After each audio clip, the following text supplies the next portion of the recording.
Welcome to Polaris Live.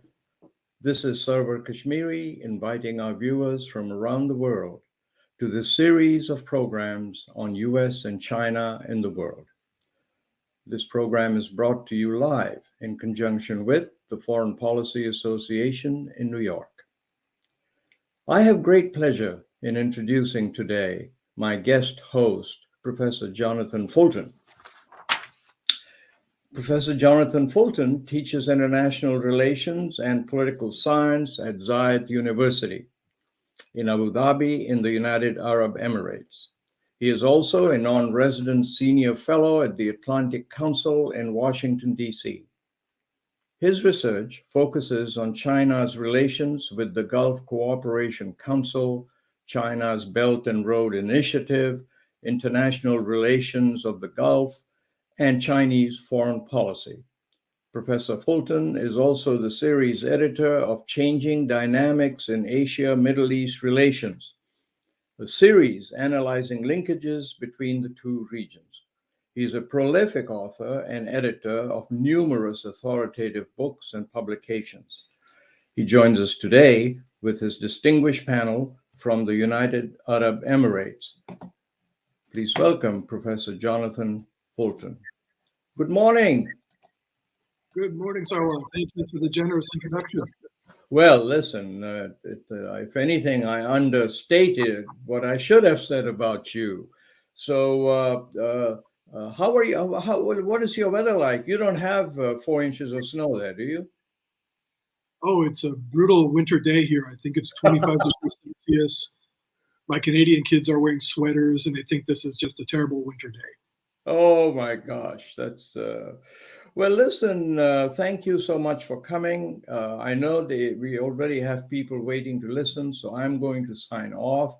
What I'd like to do, Jonathan, is let you have center stage, introduce your guest, and launch right into what is really a headline issue that people want to know about. So, without further ado, over to you, Professor Fulton. Thanks, Sarwar.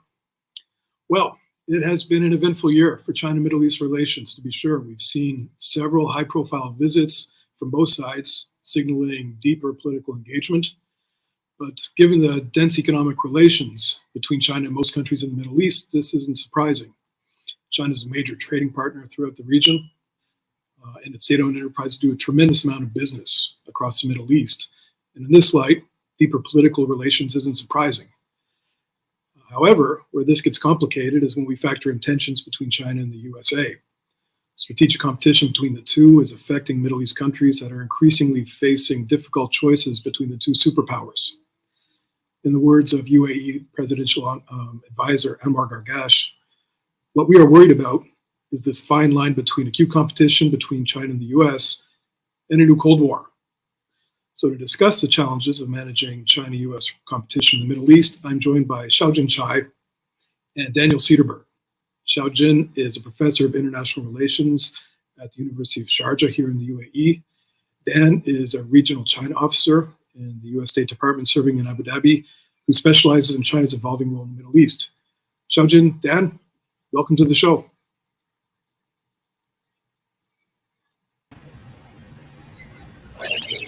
Thanks for having us. There you are. Uh-oh, we lost Shaojin.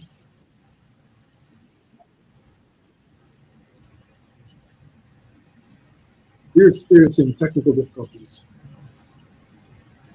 Sarwar, can you help us get Shaojin? There we go. All right, Shaojin, how are you? Hi. Thank you for having me. Of course. We couldn't do it without you guys. We go to obvious edits this conversation. So I introduced Shaojin first, so the first question goes to you. There's been a lot of speculation around the region that you know better than most that China's filling a vacuum in the Middle East, that the U.S. is leaving the region, and this is creating space for the PRC to make strategic moves. How would you respond to this perception of U.S. retrenchment in the Middle East?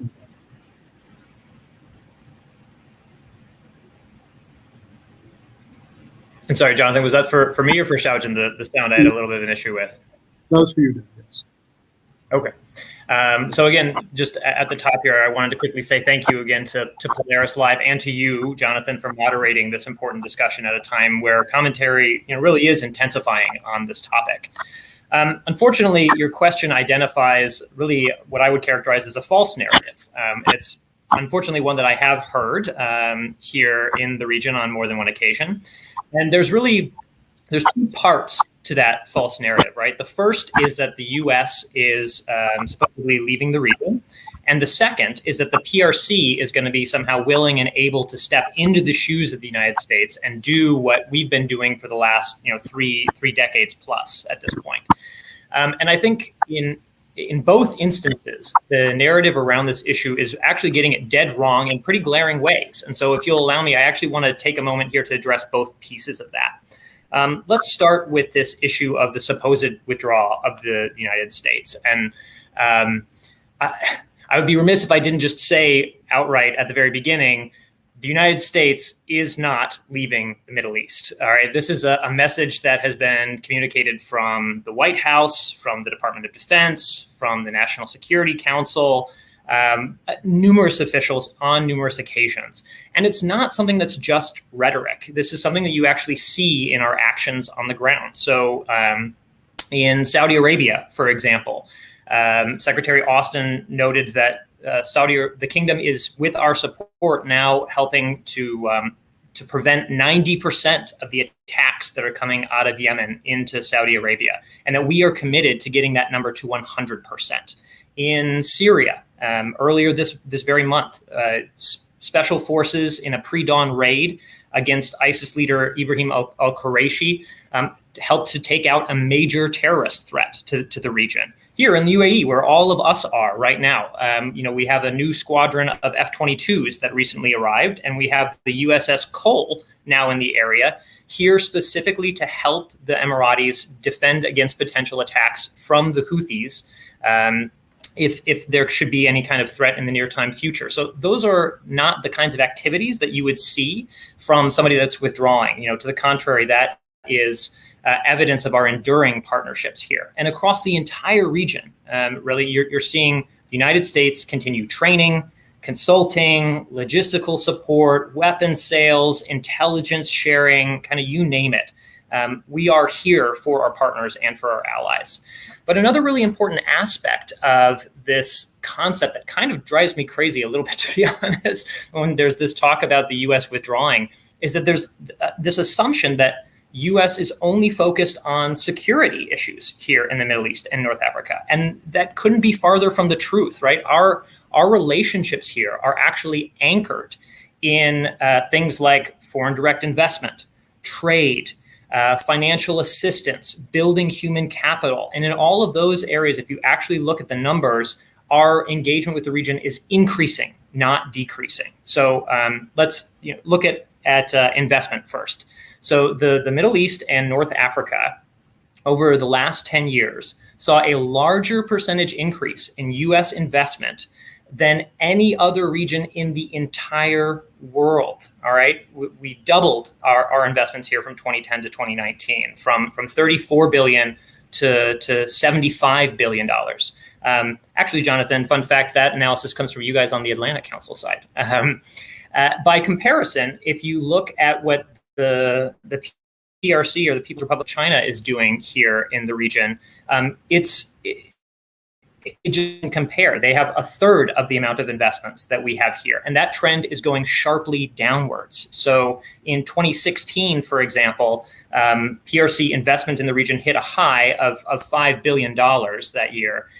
But by 2020, it had dwindled down to 100 million. And I know sometimes it can be hard to put big numbers in perspective. So that is a 98% fall in investment from 2016 to 2020. All right. If this was any other context, we would be calling that a collapse in investment. That is the kind of shift that we have seen there. Look at trade. So U.S. trade with the MENA region last year increased by 28%. Our trade now with Jordan, Libya, Oman, and Tunisia is actually higher than it was pre-COVID. Last year, we hit a record trade of over $9 billion in trade with Egypt. So we are intensifying those kinds of partnerships here. Financial assistance, same thing again. So from 2010 to 2020, the amount of dispersed assistance that USAID gave actually doubled. And the president, in looking at the budget request for this year, actually asked to double that again. If you, again, make a comparison here, OECD estimated that PRC investment globally in 2020 was about $5 billion versus what the United States gave just the MENA region, which was $11.6 billion. So again, recap, the United States gave 2.5 times what the PRC gave the entire world to just the MENA region. That's the kind of involvement that we continue to have here. And it's something that unfortunately I think gets short shrift too often.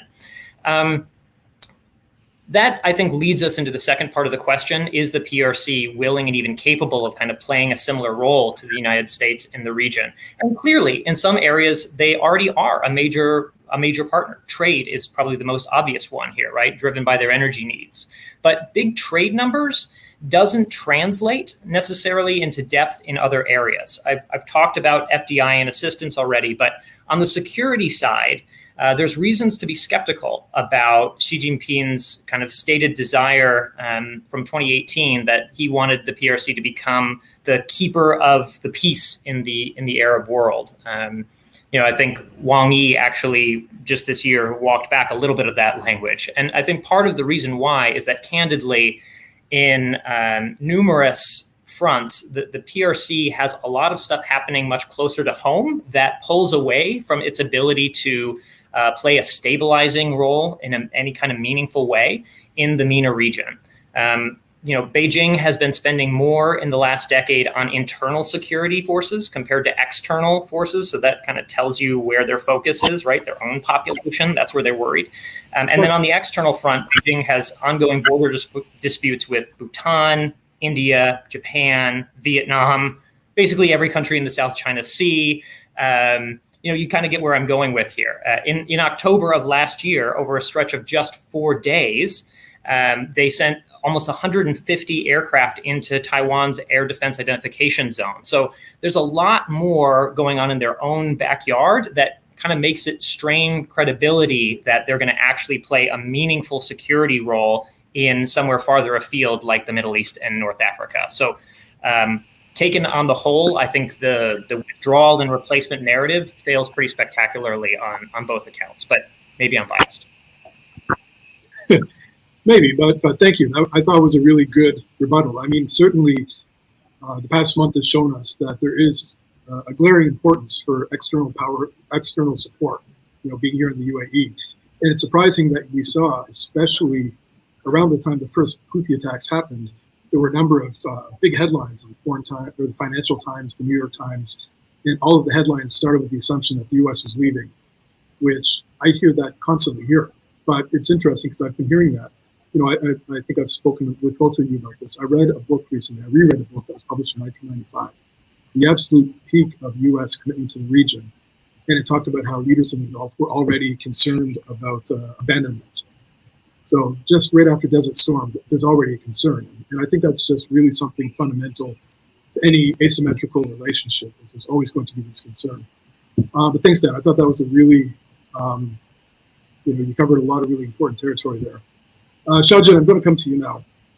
Before I ask you the question, I have a statement. As we know, 6 foreign ministers from the Middle East traveled to UC last month, met with Foreign Minister Wang Yi. After they left, he gave a statement that I thought was quite telling. I'm going to quote from it at length a bit here. He said, "Middle East is suffering from long existing unrest and conflicts due to foreign interventions. We believe the people of the Middle East are the masters of the Middle East. There is no power vacuum, and there is no need for patriarchy from the outside." And I thought that was a very telling view of how China sees the region. Of course, he didn't specify the U.S., but it really did seem that he was signaling out the U.S. in the statement. So to you, just how do you think China sees the U.S. role in the Middle East? Do you think that Chinese leaders are acting under the belief that the U.S. is reducing its regional presence? Thank you for having me, and thank you, Professor Sarwar Kashmeri, for organizing this wonderful panel. And thanks for Dan has a very strong start and to lay out the positions about the issue of a U.S. presence in the Middle East. The short answer to your question, Jonathan, is no. Chinese leadership and the Chinese policy community do not believe USA is leaving the Middle East. Rather, they believe USA is relatively weakened in its presence and domination in the region. So there's a lot of evidence to show, actually, how this is the belief. Just to be put in brief, because apparently US has strong allies in the region and they need to have committed to, for example, Israel, Saudi Arabia, right, Gulf countries, etc. And US dollars still are being the main transaction currency for the oil trade. So all this, and of course the Persian Gulf and Indian Ocean is the major sea line for international trade and especially as energy trade. So all this will make Chinese believe no big power would, give up this strategically important position or place and leave it aside to others. On the other side, they believe USA as domination or the position in the region has been weakened. Is that okay? They saw US is kind of cutting down its two major conflict zones, Afghanistan and Iraq, and the US is going back to JCPOA, and also it seems from the early 2000s, the US ambition to change the Middle East, whether in terms of democratic transformation or so different all means, seems not working. Thus, this comes to the your mentioned point. Wang Yi's proposition that okay, see, all this in the past, Middle East country has experienced different external powers, whether being French, UK, or USA, Soviet Union. Now, when China really, if we want to engage in the Middle East, we will be different. According to Wang Yi's position, okay, we're not going to bring so-called colonialism or imperialism domination. We'll bring some new order. That's why I think it's more rhetorical. We have yet to see how exactly China will, bring to the vision to the region to materialize. But back in last year, I think it's last year, right? When he made a visit to a few Middle Eastern countries, he proposed a few other roadmaps and see Chinese positions on how to achieve Middle East, how to maintain the order. Basically, I think the bottom line is so. First of all, China will not be like a superpower or imperial power, and they claim. And secondly,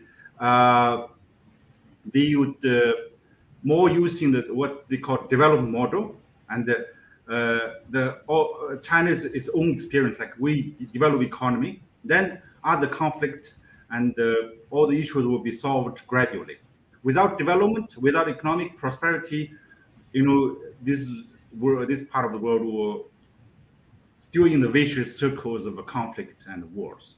So I think that's basically the leadership and the policy makers are acting now.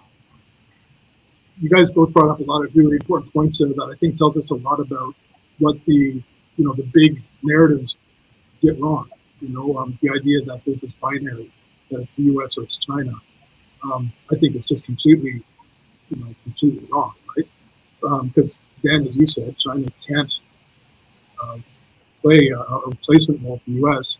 in the way you're describing, Shaojin, that they don't even want to. And I think that's an important point. I don't think China sees itself playing any kind of security role here. I think, like you mentioned, a lot of China's regional aspirations are focused on economics and development. And I think that's attractive here, right? Like what the Great Power talked about, a developmental approach to security really does fit a need that a lot of countries here are looking for. So there is a pretty important dynamic. I mean, really, it doesn't seem that they're completely oppositional in a lot of ways. How they see the region. Just following up on that, Shaojin, I want to ask you another question. I mean, we do tend to see China as primarily an economic actor. It's always described as energy is driving its approach to the region, or trade, or contracting. But we have seen a lot of high-profile visits, from foreign ministers, from regional leaders going to Beijing for the Winter Olympics openings. This has been a pretty consistent feature over the past year or so. This what seems to indicate a larger political or strategic role in the region. Do you think that's true? Do you think China does see the region strategically or politically as something important to them? I mean, Dan mentioned that they have a lot of issues close to home, that China's or the Middle East isn't really a core interest. So what is it do you think that China wants to achieve in the Middle East? So for now, I think China still see USA is the major security guarantor here. The US is providing order in the region. Now, a few years ago, people talked about the free riding, right? Whether the Belt and Road Initiative or all the Chinese economic project, they are prospering under the US order, let's say, in the region. They are maintaining the peace. So China does not really commit much militarily or security-wise, but China make money and go, or China make money and benefit. But now I think things has been changing. First of all, there's this competition between China and US getting intense. Somewhere else, maybe in Southern China Sea, Taiwan, or in technology field. So China said, okay, we could be at the mercy of US in the Middle East if we do not have backup. What if USA want to do something for our project there, for our energy supply there, and we have no backup? So that's, I think, slowly you see China starting building something beyond purely transactional or economic infrastructure stuff. So there's interest in seaport, interest in some critical infrastructure, and interest in technology cooperation, etc. On the other side, you also see that it is inevitable that when China's infrastructure project, China's investment, and even Chinese citizens and Chinese technology companies are expanding market or coming to the Middle East, China have to think about how to protect those interests. You see that compared to compared to Southeast Asia, compared to Latin America, Africa, and even let's see Europe to some extent, all these regions they have problems with Chinese companies or Chinese investment. Last night I was talking with a technology company, and he's saying, I said, why people will come to UAE? You have to spend a lot of money, but they said actually Middle East, especially Gulf countries, are actually really bringing profit for Chinese companies, whether it's infrastructure companies, construction companies, or technology companies. But if you go to other countries, you may get a large market, but you will not make a big profit. And let alone the traditional big market like Europe and North America now China has been under, Chinese business company has been losing a lot of has been facing a lot of restrictions there. So to this, Chinese have been using some political leverages, have been expanding beyond economic, and they are using technological cooperation, soft power approach, and even some political coordination. Example including the China appointed, Middle Eastern special envoy, Palestinian-Israel special envoy, even China is seeking to do something about the Yemen or Indian Pacific, Indian Ocean security. So all this implies that China is not satisfied just of being an economic actor, but China is doing it in a very slow way and very cautious way, and also it's possible China would utilize its existing order U.S. has been built here, not to upset U.S. and redo everything from scratch, and that's not happening. That's, I think, really helpful because that underscores a couple of important points. I think one is China's engaging the region really from a point of vulnerability almost. You know, as you both described, the U.S. does dominate despite the overwhelming narrative that it's playing a lesser role. And China's had to, I think, look at the region from a couple of different levels. One, the region as itself, you know, engaging with these countries bilaterally or multilaterally, but always doing it with an eye to Washington and thinking, how can we do this without alienating this power that really does have preponderance in a lot of areas. So it makes it hard for China to really come into the region and not, you know, they have to be very aware of how their engagement is affecting the U.S. Which brings me to a question for you, Dan. I think Shaojin did a pretty good job of outlining how China sees the region. What I think is important for us is how do you think, from a U.S. perspective, how do you see China engaging in the region? Is this something that is positive? Is it something that leaders and publics in the region should welcome? Or is it something they should be concerned about? And how should American leaders think about this?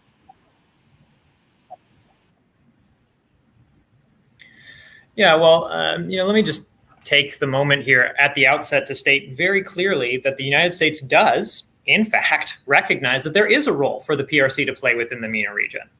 You know, and it's something that I mentioned already. They are an increasingly important trade partner. Shaojin just listed a whole bunch of areas, construction, other places where they're doing quite a lot here in the region. And I'll call out Shaojin himself. He's a great example of Chinese nationals making positive contributions in the region. And so, you know, we celebrate that when that happens. We also recognize that countries kind of across the region as a whole have and are going to continue to have relationships with the PRC, just like we do, right? But what is really important here is we want countries in the region to be in the driver's seat of that relationship and not the other way around, right? We don't want that increased influence and activities coming out of Beijing here in the region to come at the expense of the region's prosperity, stability, fiscal viability, and honestly, long-term relationship with the United States. And there are, in fact, certain activities that Beijing is doing in the region that I would argue, you know, should be concerning to leaders and to publics alike here. Some of these are pretty obvious ones, right? So the PRC has acted as an economic lifeline to the Iranian regime, and by extension, a lot of its destabilizing activities. They have sold millions of dollars worth of weapons to the Iranians over the last 2 decades. And we on the United States side have had to sanction dozens of PRC nationals and companies for their support to the Iranian weapons program. I think that's something that a lot of folks in the region should pay attention to. But one of the biggest challenges, actually, is that a lot of the activities that we're starting to see now happen beneath the surface, or they leverage relationships that otherwise in a normal context would be totally benign, and they turn them into something that's harmful. This problem, it really actually starts with just getting good information, because Beijing has, in fact, actively, covertly worked to manipulate the media environment here in the region through things like sponsorship relationships with outlets, influencers, individual journalists. In cases where they can't do that, they have actively tried to silence critics. And the end result of that kind of behavior is that you end up getting a steady stream of what ends up being basically propaganda in the media diet, while you are making it increasingly hard for publics to really understand the basic realities of what the PRC is doing, both at home and abroad. Another good example of this is official rhetoric that'll come out of Beijing that can obfuscate the reality. So I'm sure everybody who's listening to this has heard at some point or another Beijing's comment that, they give support without any strings attached, right? And it's just not accurate. There's a great study that was done last year by Aid Data that looked at the actual terms and conditions of 100 PRC origin loans in a number of different countries around the world. And what they actually found when they did this big investigation, I actually think I have the language from the report here, is that these loan agreements created an opening for Beijing to, quote, project policy influence over the sovereign borrower and effectively limit the borrower's policy space to cancel a Chinese loan or to issue new environmental regulations, right? That's the kind of risk that you engage in with certain kinds of partnerships with the PRC. ASPI, the Australian Strategic Policy Institute, also put out a great report not that long ago, which documented over 150 instances of diplomatic coercion from the PRC. And what's so pernicious about this is that in many cases, they're taking those good things that Shaojin was talking about, right? They're taking tourism exchanges, concerts, sporting events, sales of normal goods, and they're leveraging it as influence over these countries. They're weaponizing those economic relationships in ways that are really quite unhealthy and quite problematic. I'll just say, since I realize our time is relatively short, but I think the U.S. experience here can be instructive because we have seen a shift in the behavior of the PRC in recent years. So for decades, we promoted an integrated path of development with the PRC in the hopes that it was going to eventually become a responsible stakeholder in the international system. I think all of us remember that.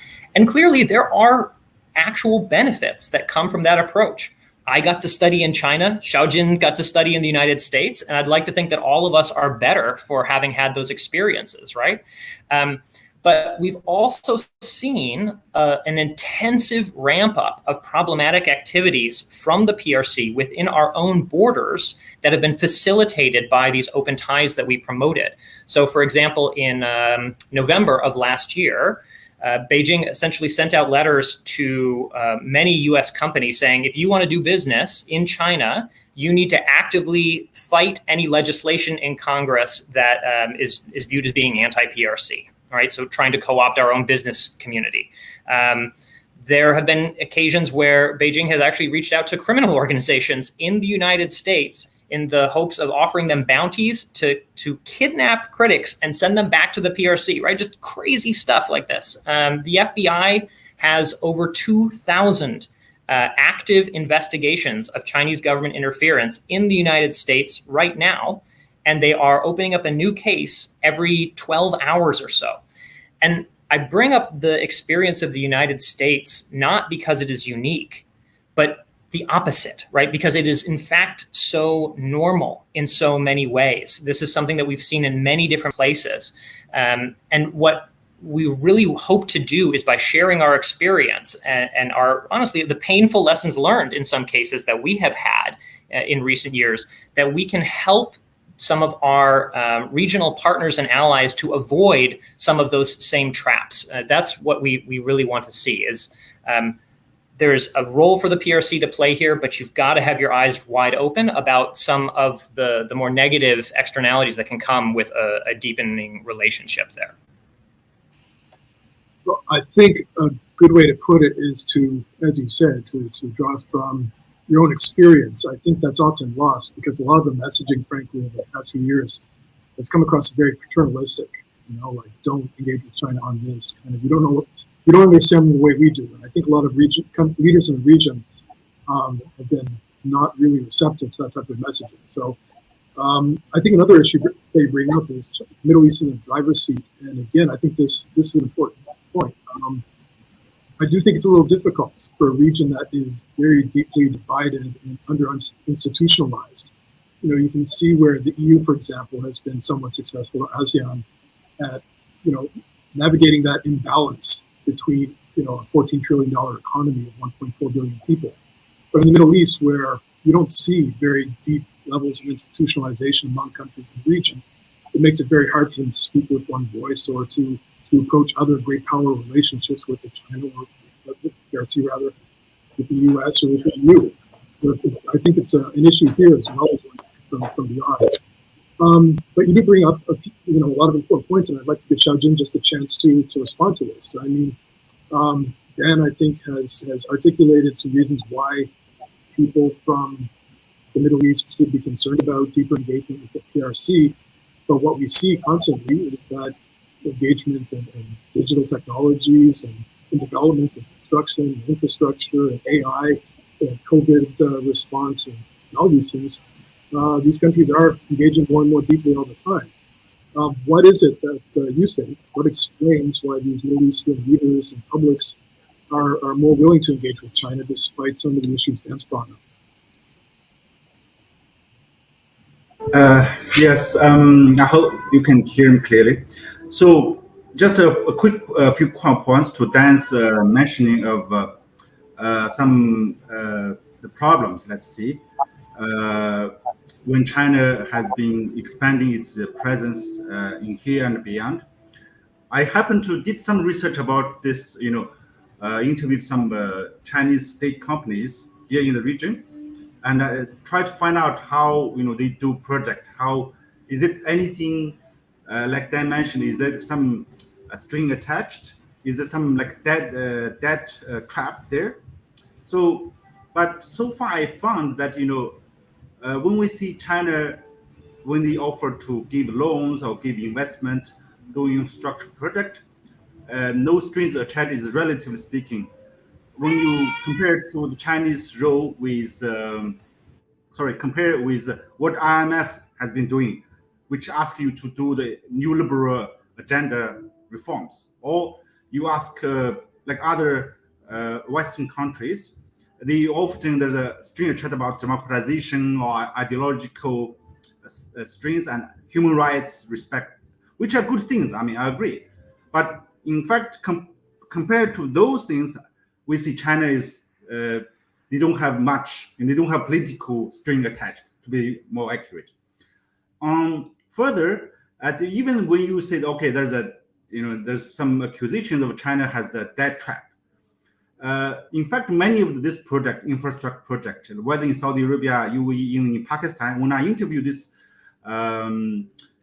company, they said, they are underdog. Actually, they have to meet all these conditions government set up, and there's a possibility the investment could go, go to like black hole and nothing comes out. So that's why sometimes they always require, okay, you have to give us sovereignty guarantee, because you have no bank credit, you have no money to pay in this period of time. Then we ask you to give a sovereign guarantee, and so, apparently some countries they are not willing to do that, because this actually could result in what Dan described, the losing of part of the economic sovereignty if they default, or if the project they promise to build, they can what they call a BOT, build and transfer, or this called BOO, build and operate. They already recover their investment, but in some models they are not working properly. So we see the problems, but this I don't see it's much like there's a bad intention from Chinese government to control your country. It's not like a commercial or mutual cooperation. Even for China themselves, they are testing water. This is very different from the West capitalist model, that when you see private company, they follow the international commercial law, all these rules, they have experienced that.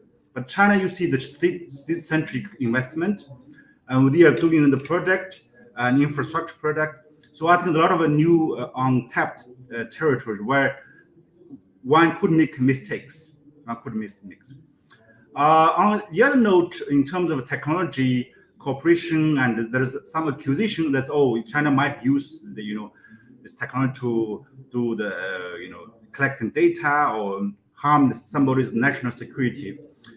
At least what I'm doing a research about China GCC technology cooperation. When I interviewed those technical companies or technology advisory bodies, they also it's all the data actually stored in the country they are cooperating with. For example, if you are doing the technical cooperation here, the server is all here.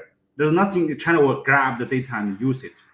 And there's now, I think, with new technology development, you could see the developers and all the operators could not have access without having access, but still they can run the system. So there's a lot of ways to avoid this these things. At the end, yeah, I do agree that China has been using media and like some propaganda to gain the public confidence or favorite opinions. I think every country will do that.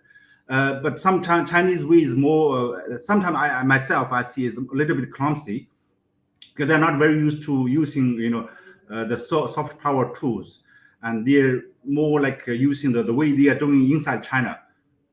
It's so for outsiders, sometimes it's very, clumsy.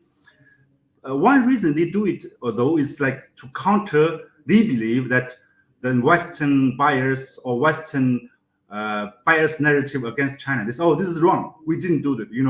Whatever is China, the virus thing or the Chinese threat from early on or until today. I think that's the main point. Even though recently, I think it's just happened 2 or 3 years. I think China slowly grew the confidence that not only will disturb the so-called Western prejudice or media bias, but also we need to assert ourselves. It's what China can offer. And even China is doing that. I think it's more to do with, not to impose China's will to other countries, certainly not ideology and political system on there, just trying to clean China's name, trying to China, what China should be and what China will be. I think that's the effort from the soft power drives this period.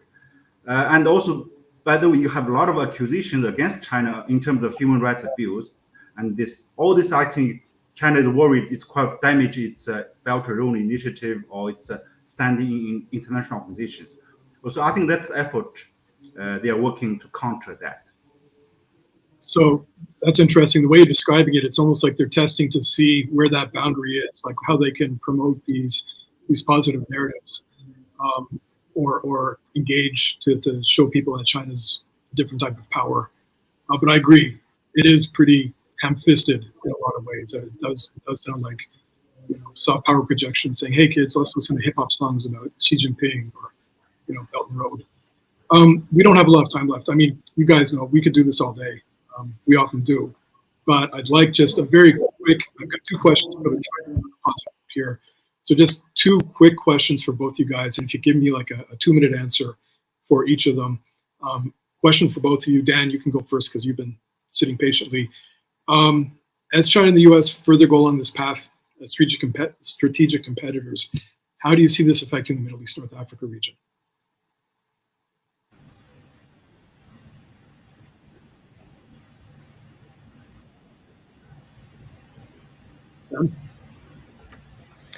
I think I understood the question correctly. Apologies, the connection's not wonderful, and I feel sad because I missed some of what Shaojin was saying as well. But look, ultimately, I think the MENA region is going to determine for itself what its own best. Countries have agency, and that's a good thing, right? I'll also repeat what the secretary has said on more than one occasion now. We are not asking countries to choose in some kind of maximalist sense of an us versus them kind of idea. That's just not the world that we live in. I've already said as well that there are legitimate roles for the PRC to play in the region, and I think that they are going to be playing an increasing role in a number of different domains. The really important thing here is to make sure that our partners are aware of risks inherent in some forms of partnership with the PRC. I'll also just note, even given all of that, it is the case that some relationships, some kinds of agreements with the PRC can potentially limit our ability to offer the same kinds of services and support that we have traditionally been able to do, right? So if your government servers are all built on Huawei technology, it might make it harder for us to share certain kinds of information. Similarly, certain systems we may not be able to sell if there's a risk that it could be integrated with or proximate to a PRC design system. And the purpose in those cases of doing that, of limiting what we can do with those partners, is not to punish those partners in some way for working with the PRC. Absolutely not. What it is is it is us protecting our own interests and those of other allies because who rely on us in our integrated systems. We can't put those at risk by allowing them to potentially become compromised through integration with a PRC system in some way. And so that's just an unfortunate reality that we live in these days. I do think overall that countries in the region will find that partnering with the US on balance has just got so many good things for them, right? We invest more, employ more, donate more, train more, educate more, and the numbers don't lie here. There are 1.4 million people from the MENA region that have studied in the United States. That's the equivalent of taking the whole population of a place like Abu Dhabi or Muscat or Tripoli, sending them to the US, where they can get an education from some of the best colleges and universities in the world. And they come back here as doctors and lawyers and journalists and scientists and tech startup entrepreneurs. And they bring that innovation. They bring that fight against corruption. They bring that improvement in the healthcare system.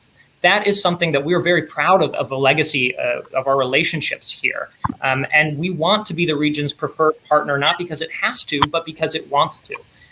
I know time is really short here, but I have to make a plug here. If you haven't read the recently released U.S. Indo-Pacific strategy, I really recommend taking a look, because one of the things that is so obvious about that document is it is focused truly on a positive vision of U.S. integration with that region, right? The PRC in the text of the strategy itself is mentioned only once, and that's in the context of pushing them to fulfill their climate obligations. The rest of it is all about enhancing joint connectivity, building joint prosperity, deepening our relationships with our friends within the region. That's what we are really focused on at the end of the day, not the PRC. So I just wanted to make that really clear.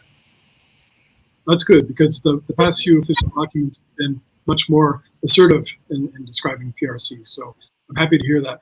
Shaojin, same question to you. How do you see this strategic competition playing out in the region? I mean, Dan's offering a positive view. Do you have something to make us feel hopeful? Definitely. In fact, China has been benefiting this U.S. dominated, I say, the order where U.S. providing security in the region for a long time. I think China could continue to benefit from this, and as long as the two they find a workable approach, or find their own strengths, and to concentrate the area they're good at. So roughly we can say, okay, let's continue, let the US to play the role of a security guarantor, military and regional order, regional peace, right? And China still playing its role of economic development and etc. But unfortunately now let's start with China. China doesn't have very clear Middle Eastern or MENA strategy at all. Actually, to be honest, so this in turn assures that China has no ambition or big intention toward the region. The reason is just very simple, because this area is just too much complicated, and for whether in terms of think tanks and history when engaging with this, and Dan mentioned about how the Arabs, the Middle Eastern citizens have been studying the USA. Of course, if you compare the number, much less number goes to China to study. So this actually all reflect that, okay, China's understanding, China's confidence in the region still limited, and that's why they are very cautious and to really assert itself to play a major role, let alone replace USA. So I think always if you put US versus China to compete in the Middle East is a very exaggerated scenario. It's not happening, at least in the short period of time. Yeah. So we could identify areas where US and China could coordinate and cooperate, or at least coexistence. This is my area of interest, and I expect you to respect, and that is yours. I think with the two leaders, if they are wise and to work together, I think I'm very hopeful. In fact, the elites from Arab countries, from Middle East countries, they want, let's see, in China we call it 左右逢源. You just take from left and right, So you want benefit from both the U.S. and China. They didn't want either to go or either to dominate. If U.S. only dominate, maybe they have to democratize, because U.S. will put the pressure. If China dominates, maybe there's certain reasons, the lack of Chinese soft power, lack of Chinese, serious security commitment will make them worried. So all this, they prefer to see U.S. and China both here, and in good terms, hopefully. Well, this has been great, guys. I mean, honestly, we could do this all day. For the viewers, this is a pretty common thing because we're all based in the UAE. We'll get together for dinner now, then we'll just do this for hours. So you're getting the condensed version. But thanks so much for doing this, guys. I mean, one of the things that we didn't really get to talk about is just the fact that I think if you look at China's core interests in the Middle East and you map those against the U.S. core interests in the Middle East, you're going to see a lot of areas where they converge. Now, the approaches are different, but I think that it does leave room for some kind of policy coordination, assuming, of course, that leaders in both countries can make that happen. I get that's a very political topic, but it doesn't seem beyond the realm of the possible to me. Dan, Shaojin, thanks so much for doing this. I really could listen to you guys talk about this topic all day long. Thank you. Okay, well, thank you very much for listening to this special edition of Polaris Live. Should you wish to learn more about U.S. and China in the world, please visit sarwarkashmeri.com. The Polaris Live archive is at polaris-live.com, where you will also find listings for upcoming programs. And please don't forget to subscribe to our YouTube channel. There's no cost, but it really helps support our programming. This is your moderator, Jonathan Fulton from Abu Dhabi in the United Arab Emirates. Thank you for joining us.